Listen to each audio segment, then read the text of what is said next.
Live. Happy second week of Lent, Father. Indeed. Happy second week of Lent. We're Welcome moving back right to the along. podcast. Good to be here How's as your Lent always. going?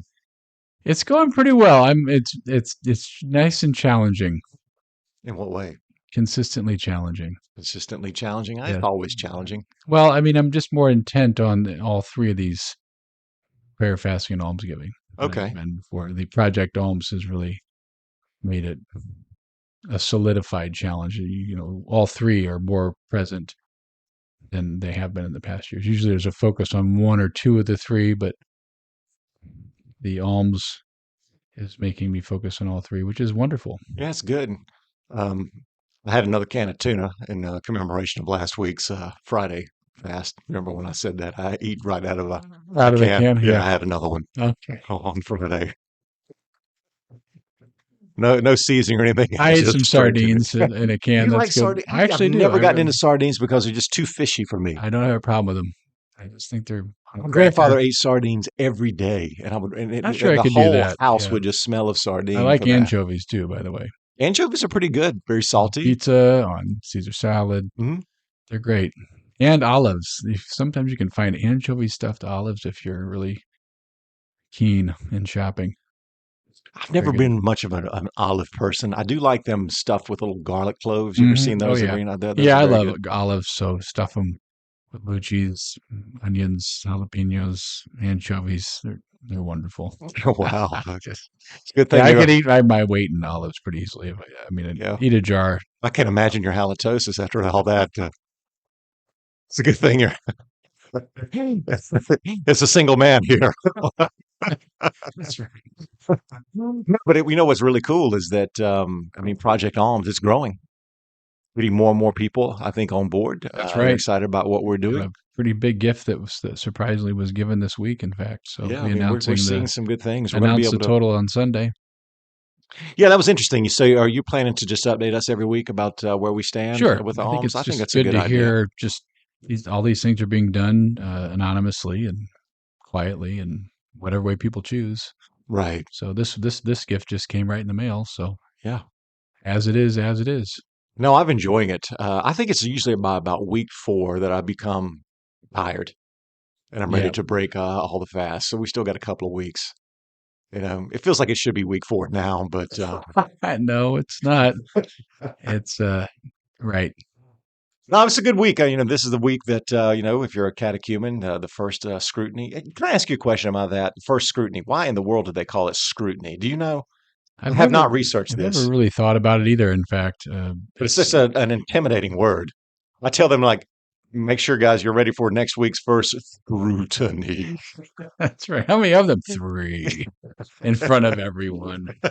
Yeah, it sounds The like it's whole going to be church like is an watching. interrogation. It is. I mean, ultimately, that's what it is. It's just a ritual way uh, of just internalizing their intentionality, but then also expressing it in a public slash ritual setting. So it sort of keeps solidifying what they're already deciding to do, which is to approach the Easter sacraments. So I'm sure it's all ancient in tradition, going back to the first centuries of Christianity. The whole RCIA, which is now to be referred to as OCIA, the Order of Christian Initiation for Adults, that's was revitalized, as I understand, after Vatican II, having this period of the catechumenate, and there's a lot more other rituals and other uh, periods of ritual blessings and that are optional. Yeah. I mean, these because the scrutinies also are optional. I mean, none of it is necessary for them to approach the sacraments, but it is important for them and for the rest of the community to keep seeing them. So they're sort of like the last big three steps, the next 3 weeks with the three scrutinies, and they're beautiful because they're always tied closely to the Sunday Gospel for year A.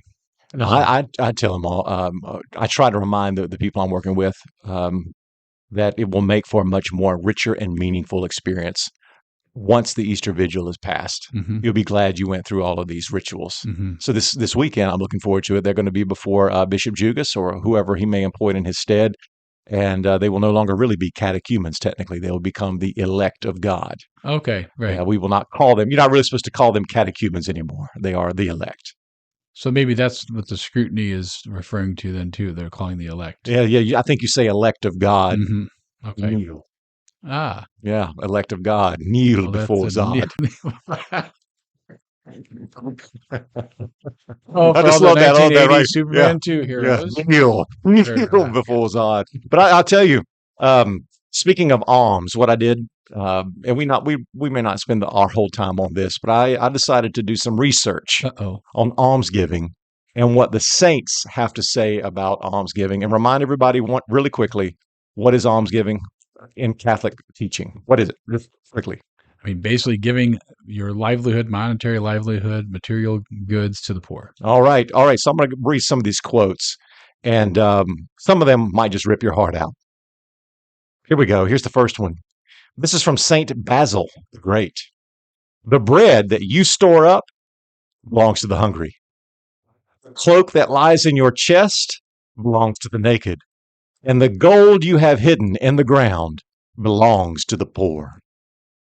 And this is a theme that you see running throughout all of the great saints, is that whatever we have in excess actually belongs to someone else in need. I was actually just thought of this. John Wesley, the founder of the Methodist Church, he was convicted as an early man. He was pretty successful. I think he was a teacher at Oxford University and started making a good living for himself. And he went to and bought a bunch of furnishings for his apartment, nice furniture, nice curtains, everything else. And then cannot remember exactly where he was going, but he was going to another venue, and then he ran into a beggar, a young woman, and he went, kind of felt on this person. He didn't have anything to give her. And as he was walking away, it's like the voice of the Lord said, "Oh, you had plenty to give her. You just decided to decorate your apartment with what belongs to her." Mm. And then he felt a voice as if say to him, "You have furnished your home with the blood of the poor." And it changed his life. And so from that point on, he always made sure that that he lived within his means, that he always had what he needed, and that whatever he had in abundance, he gave away. And although he would have been a millionaire by our standards, he died with nothing.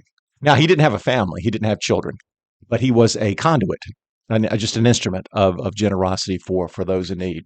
Pretty interesting. Remind me again who that was. This is John Wesley. That he would have been a millionaire He by would have, in standard. his day, yes, he would have had $1 million income. He sold a lot of books. He had a lot of royalties, very successful, but he did not lavish it upon himself Wow. because he was convicted by things like this Sure. and about what the scriptures say. So anyway, this is St. Ambrose. The rich man who gives to the poor doesn't bestow alms, but pays a debt. Hmm. Let's see that again. The rich man who gives to the poor does not bestow alms, but pays a debt. What do you think he means by that? I mean, we owe the charity to right. You just given what what was owed to this There's person. not points. Yeah, that's right. Francis of Assisi. Oh, here we go. It would be considered a theft on our part if we didn't give to someone in greater need than we are. Theft. Now, this is actually interesting because which commandment is it? The commandment against stealing? Is it the sixth commandment or the seventh commandment? One of 7. the seventh commandment. Yeah. That we usually think of stealing as, I'm pickpocket and I'm going to take your watch or something like that. But deliberately withholding charity from the poor is considered an act of theft. Powerful stuff. Mm-hmm. You can't just sit there and just stare at me. You're making me nervous. Like eyes of judgment. Well, a lot of these are new quotes to me. Well, I know. St. Augustine, God has no need of your money, but the poor have. You give it to the poor, and God receives it. Interesting. God has no need of your money, but the poor have. You give it to the poor, and God receives it. Now, that is, I've seen that before. I read a book some years ago. It was like Christianity and the beggars, or giving to the beggars. Like, what do we do with beggars? We always had that question: do we give to the beggars? And there was a belief in ancient Christianity and up to the Middle Ages that the interest rate on a gift to the poor was like 1,000,000%. It's like if you gave to the poor, it's like, wow, That's going to compound for all of eternity. And when you get to the kingdom of heaven, you're going to be an incredibly wealthy human being.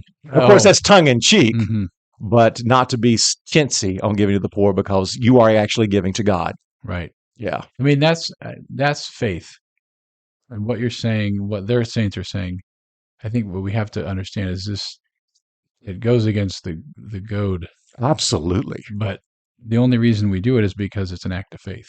Right. Because it doesn't mean it's irrational, but it's difficult to come to that point because we have all these experiences of where maybe those asking are not trustworthy or difficult personalities or whatnot. So I think the question is, well, then who should I give to, and how often, and how much, and all that. So I suppose it's really discernment of, I'm not, what the Spirit I'll have prompts another you. quote a little bit later on that point that interested me. But no, no, I think this is absolutely. That's why I tell people like you don't have to want to do Lent, have to want to give alms, but you do it by obedience. I'm doing this because this is what the church asked me to This is do. what Jesus is asking. Well, this was, Yeah. and this is the only way we can really learn humility. Hmm. I don't think I've ever really wanted to fast. You know, No, I pretty much, we don't want to pray a lot of times either. At least pray in an intentional, focused way, yeah, consistent way. but do it anyway. You Right. have to I will. mean, one day of fasting and prayer and almsgiving, we can get on board with that. But 40, and Right. then to find out that Yeah. it's not even 4 days, it's really supposed to be woven into our Christian lifestyle. Yeah. All right, this is St. Francis of Assisi again. He says alms are an inheritance and a justice which is due to the poor. So here we are about again. I mean, back up to Ambrose. The rich man doesn't give alms to the poor, he pays a debt. Francis of Assisi is really just taking the same thought. Alms are inheritance and a justice which is due to the poor and which Jesus has levied upon us. Interesting, that word levy can be like a tax. This is the tax we pay for being Christians. Did I just say that? Yeah, I did. It's kind of a tax. He said tax. All right.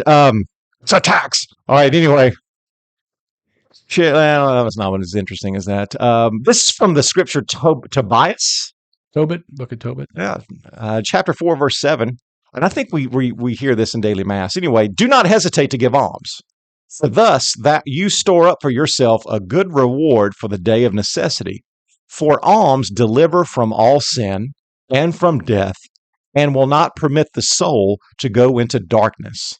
Alms shall be a great confidence before the Most High God to all them that give it.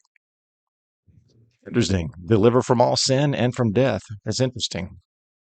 All right, this is from the last couple ones. C.S. Lewis. I had not Mm-hmm. seen this Hmm. before, and he was talking about the question like how much to give, how much do I give? Now the church does have kind of a baseline standard of giving, and you know what that is, the 10%. Right, that's kind of your baseline. It's a good measuring stick, It is you know. biblically. But what C.S. Lewis says is, I don't believe one can settle how much we ought to give. I am afraid the only safe rule is to give more than we can spare. In other words, if our expenditure on comforts, luxuries, amusements, etc., is up to the standard common among those with the same income as our own, we are probably giving away too little. If our charities do not at all pinch or hamper us, I should say we're not giving enough. That's interesting. That's good. If our charity is not pinching or hampering us, we're not giving enough. There ought to be things we should like to do and can't do because our charitable expenditures excludes them. Hmm. In other words, that we have to feel what we're giving, is what he's saying. Wow. Yeah, and if we're giving to the church or to the poor, and yet our comforts and luxuries and amusements are just like everybody else in our class, then we're not giving enough. We should have to feel that. I think that's a good rule of thumb. I mean, Mother Teresa used to say we have to give until it hurts. Right. We kind of struggle with that, but I think what her point is that we have to feel our giving in some way. There Right. has to be a sacrifice is something you always feel. And if you don't kind of feel it, if it doesn't change your plans, maybe we're being a little too chintzy. And what I like about Project Alms is that, yeah, we're actually having to feel that I would have bought that wine or I would have bought that soda with this money, but no, I'm going to give it away. Hmm. Right. Yeah. But I think that seems to be the quickest way to begin practicing this, is putting it in a relationship to oneself. It's not just, well, I'm going to just give away an amount, which is also fine, but that if you're giving a large gift, it's like, well, that money would have gone for this for me. Yeah. And I think that maybe is the conversion of heart that can grow in each of us. Instead of just saying, I'm going to just give away this much money, but knowing that, but I would have spent it on myself in some way, probably on a new something, Hmm. something on Amazon Hmm. that probably isn't a need. And, just thinking about maybe I want to get a new car or a different car. Thinking, but do you need a new car? Well, I don't know. And then how much would that new car cost? Well, 12 more thousand. No, how about giving that away for Well, $6? now you're channeling Mother Teresa. You're going to get But yourself in but I'm trouble. saying, but that's that, or our new, I don't, there's a lot of things we just do. We just have to admit a superfluous spending Yes, I and mean then Mother Teresa. looking for it in our lives, just being aware for uh, that, a lot of things we spend are things we just simply enjoy, food, drink, travel, or something. So, so depleting that more is what we're beginning to be awakened to in this Project Alms, and giving it to the poor. So that's a connection that has been weekly made in the life of the church. That in my opinion, as a priest, I really never heard a lot of enticement to do this or examples of doing this. It just sort Hmm. of is just kind of happening, I guess. Is it? Yeah. So I mean, we just have to examine our consciences, and also just looking at what is superfluous in our lives, materially,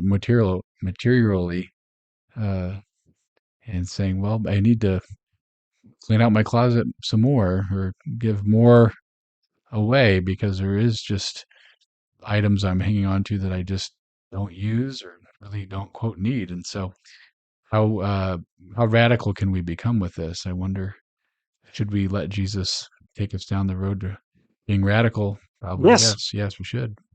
I mean, radical may just mean we love Jesus more than we did. Right. Yeah, Yeah. I mean, that could, Yeah.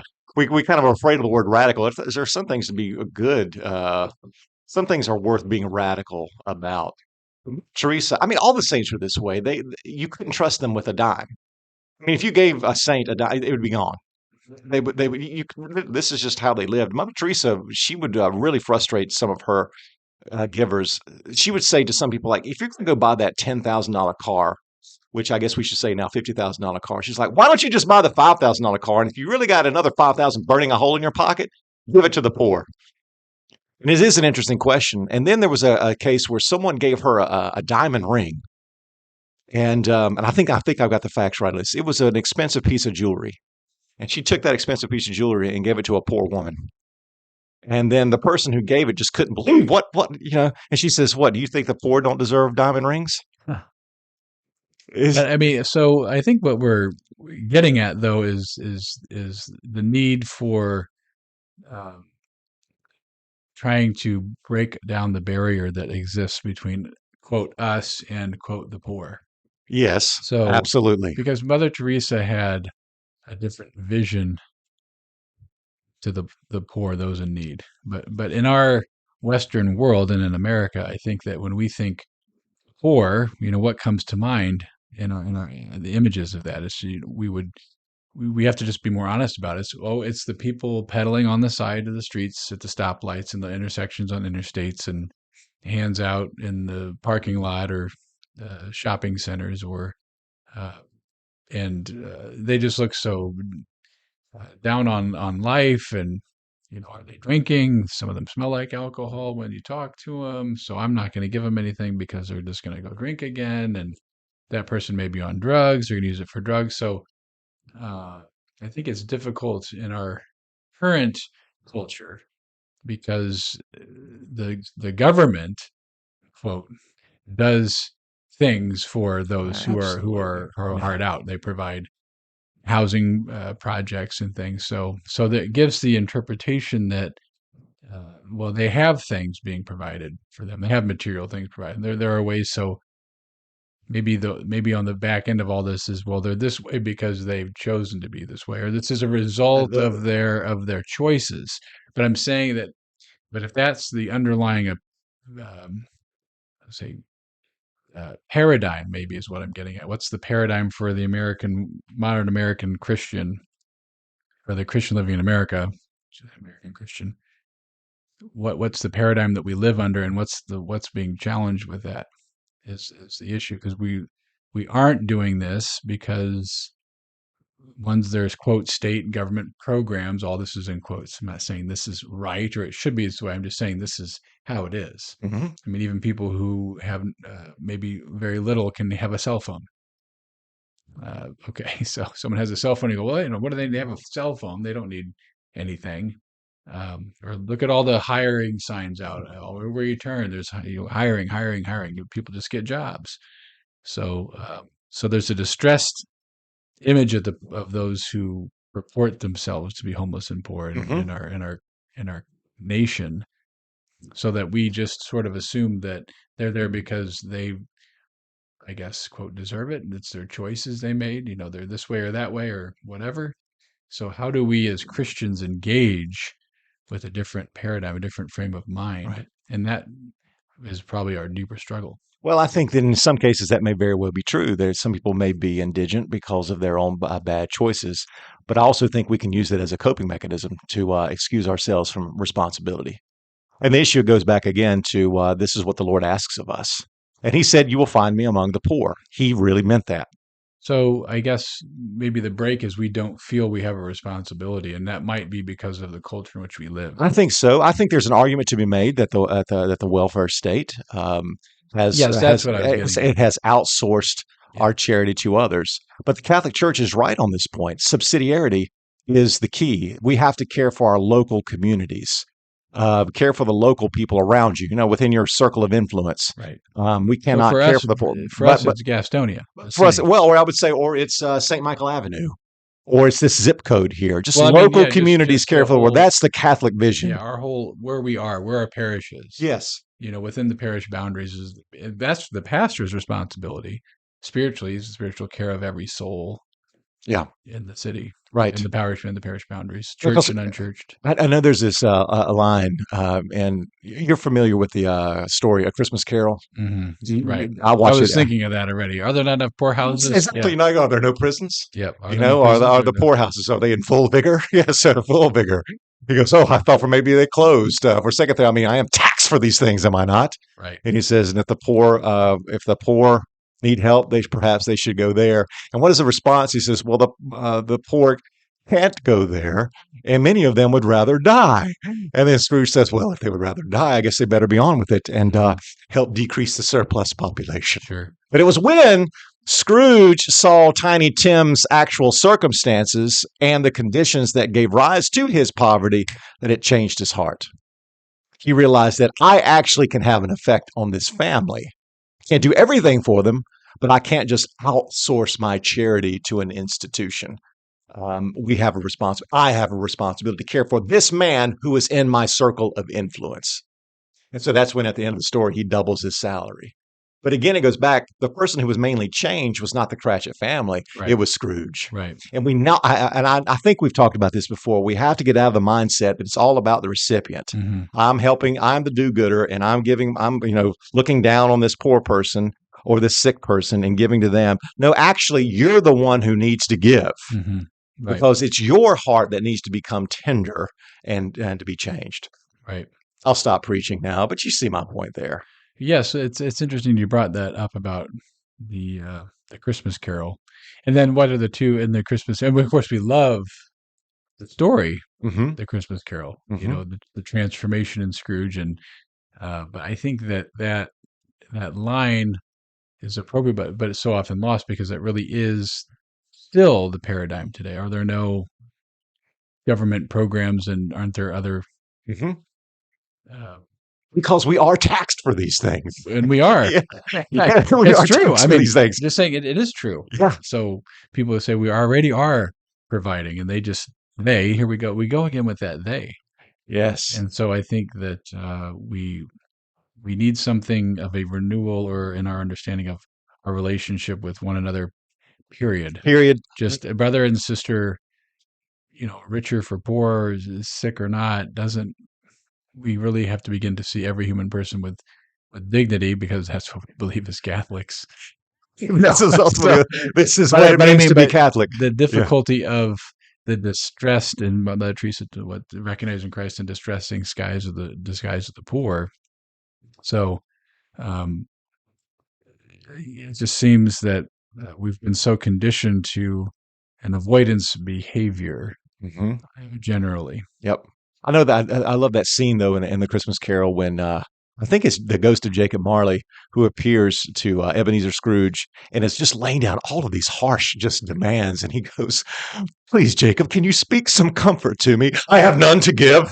And I think so many ways the saints are like that for us. You know, Hmm. we want, can you help me figure out how to justify everything, or I don't want to be challenged so different. Can I get some comfort from you? I have none to give. Um, but I think they're just calling us out of ourselves again so that we can really develop hearts that beat in sync with the heart of God. I mean, we want to have compassionate hearts, and generosity does something to people. I don't know, it does something to you. I do know that there was one prescription, someone gave a prescription for wrath. Like if you're someone who's filled with rage all the time, your prescription is you need to start giving to charity. Mm, right. Well, I just, no, no, no, just give me an elixir. Can I get a green calm my nerves? No, no, no, no. You, because you're so full of anger, you've actually got to give to charity or give to the poor, because that's the only way you are going to really defuse your anger and realize that there's still good in you and there's still good in the world, and change can be had. Interesting, isn't it? I mean, that's a prescription for anger. I'm glad you're talking about this, because I've actually thought about this spiritually, about wondering, um, almsgiving in relation to our sins in general, as penances, and thinking about if there's particular sins person struggles with, say, well, give some alms. Right. I mean, just, well, I mean, I didn't say I was greedy. I didn't say I stole money, Hmm. but yes, I'm angry. I'm wrathful. I'm gluttonous. I'm lustful. I'm right. I mean, all of it really. You almost think that. I bet the saints would say, well, the universal applique is give alms, Give alms. because even with fasting, right? Fasting, we need all of it, but I think that the one that we're maybe most reluctant to do is give alms. Yes. It's There's like I've I never could, I'll go without food for Right. another day, Yeah. and just hang on to all the money that I have, or all my resources. But we do. I think we also have to be aware that we live in our culture is so against this behavior. So the culture isn't helping us at all. And it never will. But what I mean by that is there's always this. There's never going to be enough resources. There's never going to be enough food in the grocery stores. The economic crash is coming, and maybe it is. I mean, I don't know, but there's Right. always there's this. Here we are in America, and it's just there's not going to be enough. And whenever we face any kind of a snowflake storm down in the south, bread and milk, eggs, and it's just we Uh, stockpile. And then when we went through COVID and people shopping, and just we all got into that frenzy of, well, the stores are going to close, there won't be anybody working, the trucks are going to stop, and all these things certainly can happen. But uh, Jesus gives parables on those who store up for themselves, build bigger barns, and then also today in the gospel we had the rich man and Lazarus. That's the gospel today. The rich man who dined sumptuously, wore purple, fine linen, lived a great life, lived a comfortable, good life, and Lazarus at the door of his gate, the threshold of his property, starving, dying, filled with sores on his body, would have gladly had scraps or anything. And so he didn't see him. The rich man never saw him, never had a name. He died nameless. The scriptures don't acknowledge that who he was. It was a parable, but of course, all Jesus' parables pointed to reality. So the rich man ended up in hell, and it was too late for him. And he yeah, that's a pleaded and pleaded, as Luke 16, um, 7 through, I have to look. Anyway, that was the gospel for today, for February 29th. well, and in both cases, like the haunting thing about, I mean, there's haunting things about both of those parables. I mean, you were referencing the man who built the barns, filled his barns with it overflowing, and I will tear down these barns and build bigger barns, and I'll enjoy retirement and say to my soul, eat, drink, and be merry. The thing about the Lazarus story is that it's not like, as you were referred to, it's not like the rich man did anything badly. He did nothing at all. Right. And the rich man had a fence around his house to kind of separate him from Lazarus, the poor man.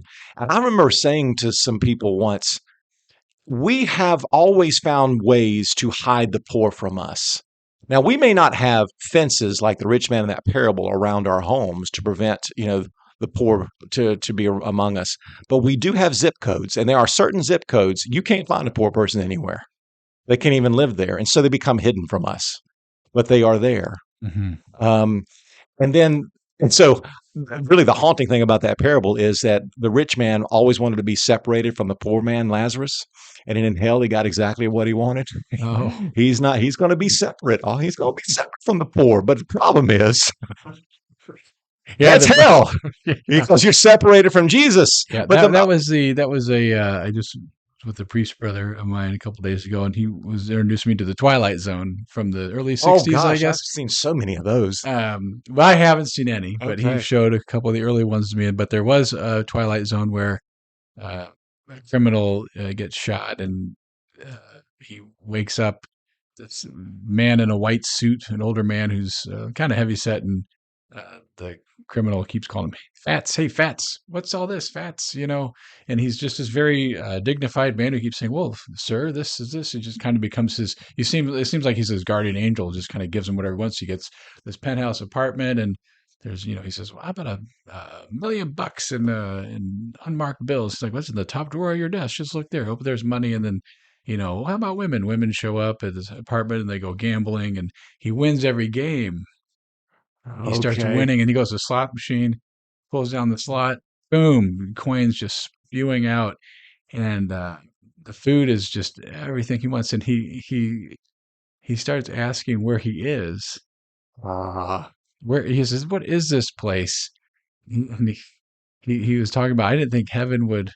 And then the fellow who'd been with him the whole time, in the white suit, kind of starts to laugh. He goes, "What do you mean? You thought this was heaven or something?" But he yes. realized there was no. He says, "Why? I don't want to." There's no risk down here. I keep winning all the time. I mean, where's the?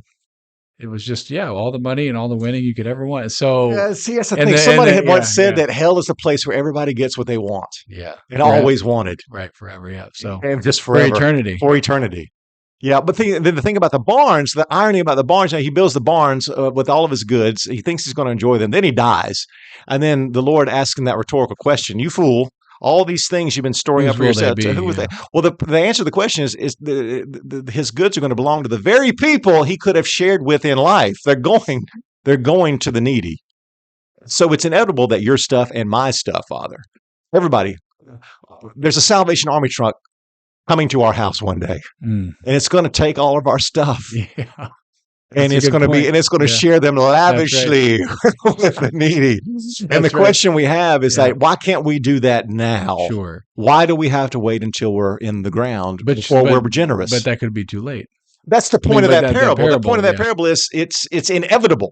Distribution is inevitable in some way. Do it now. That's the thing. So yeah,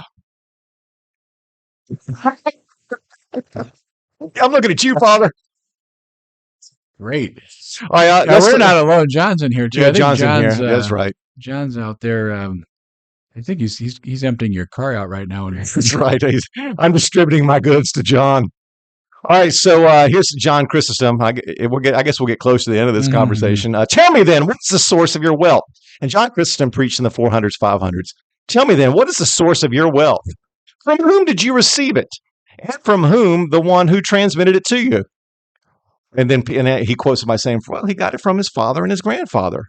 And then John Chrysostom says, but can you go back through the many generations and show the acquisition just? It can't be. The root and origin of it must have been injustice. Oh, why? Because God in the beginning did not make one man rich and another man poor, nor did he later show one treasures of gold and deny the other the right to search for it. He left the earth free to all alike. Why is it then, if everything is in common, why do some have so many acres of land while your neighbor has no portion of it? And who is that? It's St. John Chrysostom.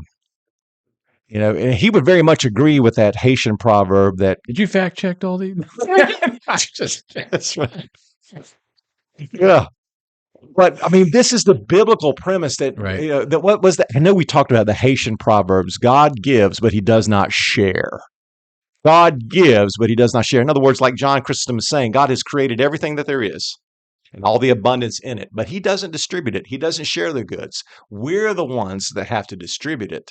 And so if you see, and of course, we're speaking in kind of a generality here, and we're not being anti-wealth. I'm not being anti-wealth, neither is John Chrysostom. But when you But even see, the parable today isn't about no, no, no, anti-wealth. no. But if you see an overabundance in one side and a lack of it in the other side, it's not God's fault. God did not create the world that way. It's our fault because we have lost sight of generosity and virtue.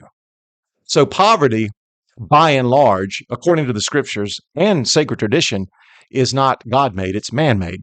Mhm. We created poverty. Now, there are those who have put themselves into poverty, but as a phenomenon, God did not create it. And I think most people can understand that. I mean, I'm Um, sure you look at certain countries that are impoverished Well, sure, but when if you there's look at no some of the policies that are in place, right. some of the things that you always we as Catholics we have to get to the source and never settle for easy answers. And then when you serve the poor, I know people who have served the poor, got on the ground with the poor, into the muck and mire with them, and all things. It's not easy even then. No, I mean, their situation is convoluted. These people are in a desperate straits. They have not been taught. I mean, all kinds of psychological issues. Who knows? I mean, it just runs the gamut, and you kind of walk away exasperated, like, Lord, what in the world do I do? It's too big. And I think hmm it is too big, and that's okay. so John Chris, so it is too big in the sense of I think looking for our response, but I suppose that what we need to do is just pray for the grace to respond where we are. So we should just be more concerned about what's going on in our own city. or the person next to us, what can we control within our means? When it comes Right. to alms, what's within your circle of Right. influence, and what can you in that moment? I mean, even family members. Sure. I mean, we might know family members that are particularly struggling, and Hmm. like, well, but they're always. I mean, you don't want to. You got to be very careful because you don't want to enable people who are addicted And to the something, saints would agree and with you're you. not going to You're be not like, to oh, be I'm an going to just enabler. keep giving money to someone who I know has a drinking problem, a drug problem, and it's washing them out of everything. But just people that are struggling and maybe are hard out for a material thing or Hmm. something, or a car breaks down or they get in an accident, and they don't have money to get a different vehicle, and it's contributing. Hmm. Or I don't know. I just think that just a deeper awareness of the needs of others. That's what we need, is to just be awakened to uh, just being aware of worldliness, the great sin. Actually, Pope Francis says it's not just a sin, but it's sort of a state of the soul, Hmm. which I've not heard it described that way before. That's even more concerning because it means you need grace to sort of say, hey, because you're not going to notice that you're in that state. Yeah, the takeaway here is not so much, well, we've got to solve the poverty problem. And, Jesus did not say to the sheep and the goats, I was hungry and you solved the hunger problem. Right. I was hungry and you gave me something to eat. I was in prison and you came to visit me. I mean, all these things are like feasible, practical. You Yeah. can Or do that these you things, reform prisons, or or you form the you prison solve the system. housing crisis. But it's not to say that those aren't important questions. And Right. again, this is about me and you. And again, I think our other takeaway is generosity is about the giver as much as it is the recipient of the gift. Yeah. It changes us. And I don't really know a lot of generous curmudgeons, really sour people, but I can tell you some number of people who aren't very giving and are very bitter most of the time. So giving does change the disposition of the heart. And I think that's the key of what you said, is that it's not quote for them, it's for our salvation. Yes. But that we want to see a change in them, though. Or I'll work with the poor so that they can be out of poverty. Yeah, but Or that's a messianic complex. yeah, but I mean that's not what he's saying. He said we'll just build more houses, and that'll be it. Sure. It's like the commitment to still, Hmm. after they live in a home, That's right. right? So after maybe they get back on their feet, Yeah. they're still brothers and sisters Yeah.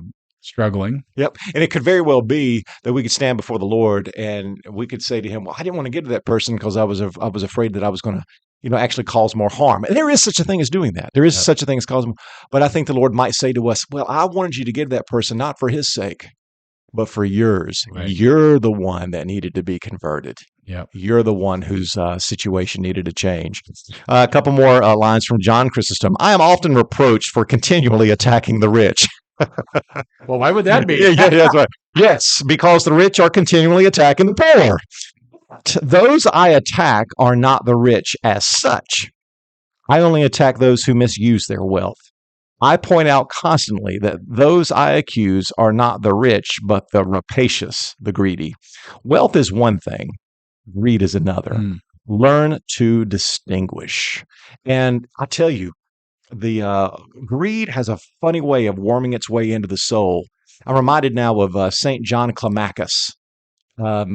Not very well read. He's got a treatise called "The Ladder of Ascent to That's Holiness." what I. Yeah. Have you seen that before? I remember because I think Climacus, the ladder to climb. So I think Well, he's that's how I got remember that he this wrote that. scary good line on greed.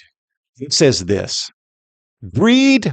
First symptom of greed. Greed begins when you don't want to give alms and you're kind of exasperated by it. I don't want to give. Right, that's when greed begins. But then he says this: greed has completed its perfect work in you when you hate the poor. Isn't that fascinating? It begins by a kind of reluctance to give alms. I don't think this podcast is going to have an effect on anybody. Yeah. The only listenership we're going to have now is John. And he's only here recording. So I guess it just leaves you and me. Yeah. Everybody else is probably doing this to probably what? John, we need to put out like a giving offering plate for you. So, but anyway, but I love that. I love that. Greed begins by reluctance to give alms. You just don't want to do it, right? I'm exasperated. I really want to keep this for myself, but it ends. It completes its work in your soul when you hate the poor. And we have to really be mindful of that. So the end result of rapacity and greed is hatred of those in poverty. Wow. I'm not going to read it anymore. You don't have one zinger, one last? Well, I don't have a zinger. I mean, these are all like daggers to the heart. I already have to go on a 30-day retreat after this. Yeah. Stop. Well, we have an opportunity for all of you, ladies and gentlemen, at this give Project us one Alms. Give us the big one, the big zinger. Come on. I don't know. All right, the last one I have then, since you're asking for it, he says, you eat in excess. This is John Chrysostom. You eat in excess. Christ doesn't even eat what he needs. You eat a variety of cakes. He doesn't even eat a piece of dried bread. You drink fine wine. But on him you have not bestowed so much as a cup of cold water. You lie on a soft and embroidered bed, but he is perishing in the cold. You live in luxury on the things that properly belong to him. At the moment, you have taken possession of the resources that belong to Jesus, and you consume them for yourself. Don't you realize that you are going to be held accountable? Thanks for listening, everyone, for this podcast. Enjoy the remainder of your lives. Praise the Lord. This is so good. This is like chiropractic. Like you're going in and they're cracking just. It's like, this is for your own good. Crack, crunch. Thank you so much. I have had a total soul realignment, and thank you to John Chrysostom. Yeah, man. John Chrysostom. They didn't call him the golden mouth for nothing. He was exiled. I said that before. He was booted. He was put into exile. He called the empress. They probably thought he was trying to destroy the church. Well, no. Well, the empress did. There was an empress who attended one of his congregations, and very wealthy, and he called her Herodias. I'm like, come on, John. You set yourself up for that. That's your fault. Like John the Baptist. Yeah, exactly. All right. Well, Project Thanks, everybody. Yeah, Project Alms. Keep at it. We're second weekend. Look, this is good news. It is good news. Because we need to be changed. We need to change. I need to change. I don't know about everybody else, but like the Grinch, right? Using all these that was the stories. second one I was going to say. I missed it, but the Christmas Carol and the Grinch. Why? Yeah. Look at both of those are about what happened at the end of the Grinch. He gave everything back, and his heart grew 3 sizes that day, right? Yeah. What was that about? Total transformation. And why did that happen? Because he gave, and he realized it wasn't about the stuff. Yep. Well, I'll tell you, I'll end it on this note. You know, we all want joy. We all want happiness. What we fail to think or realize is that joy is a byproduct. It's an effect. It's not a cause. You can't just actually have joy. It is a result of something you're doing. And when you become a generous person, joy is the byproduct. Mm-hmm.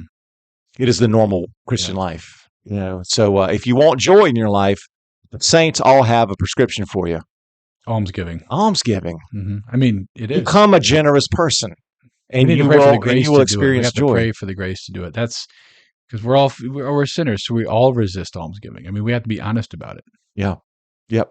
And if we are not resisting, that's because we probably haven't really given to the point of feeling it. Well, that's Or, right. Oh, yeah. so that's the point, is just we got to pray for the grace to do any good act for the Lord. Yeah. It's not based on us alone. We cooperate with His grace. So when a generous heart, just ask for it, Ask because for it. all the saints were given it. Well, And C.S. God wants Lewis. to give us generous hearts. Oh, that's what we were The made for. See, Sacred the Heart thing of is, Jesus. we were made for generosity. This is the Southern Goodbye podcast. Well, it is, because we can't, or it's like a homily that never ends. We just keep going. But we were made for generosity. If you think about creation, you'll notice that everything gives to another. Everything serves the other. Okay? The sun gives its light, clouds give its rain. Bees are working on the flowers, and then the flowers. It's like a cycle of generosity, and yet we're the ones who are the black holes. We're the ones who just don't want to participate in the generosity of creation. And so, when you are living according to what you were designed to do, which is give, serve, that's where the joy comes in. For those of you who are listening, Father's just looking at me with his finger around his mouth, in deep contemplation. I was actually thinking about the only section I recently read from Laudato Si. Oh, okay. Dun dun dun dun. Which But was creation? no, that the fall was about the Adam and Eve were given everything. Mm-hmm. The devil tempted them to think God was holding out on them. Mm-hmm. So then they went from receiving to grasping. So Yes. now humanity in creation doesn't receive as a gift, but takes and clings to and grasps. That's right. And it's like lungs, right? Yeah. How do you, what is breathing? You have to breathe in, but you have to breathe out. I mean, we were just sucking in air all the time, but we suffocate. And so there has to be a moment where we also release and we give. That's just the cycle of creation, anyway. We should stop now. We're going to stop. Thank you, everybody, for listening to our ramblings today. Project Alms, please go to our website, stmccg.org. Sign up for Flocknote. Of course, we're accepting alms in every way imaginable. No gift is too big, and we'll take it all, and we're going to give it away to the poor because we're the ones who need to be converted. There you go. Thank you. I love that. Until next week. God bless everybody. Stay on the bark of Peter. See you next time.